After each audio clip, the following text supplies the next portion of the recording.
Strýčko, nazdar! Čím začneme tento týždeň?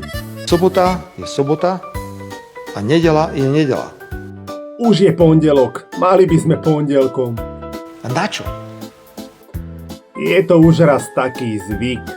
To je strašné. Ani nevrav, ja by som pondelok najradšej zrušil. Čo to je za debilinu, prepáčte? Strašná debilina. Ja by som začal týždeň piatkom a potom by sme mali hneď víkend, sobotu a nedeľu. Pondelok by som zrušil.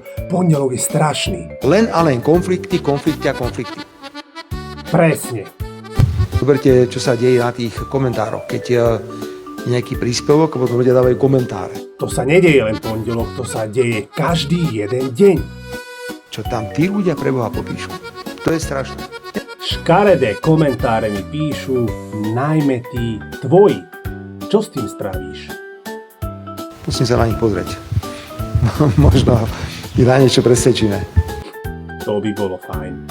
Musím sa trošku ukludniť, všetci. A to hovorím aj ja sám sebe. 855 odborníkov ti to napísalo v liste.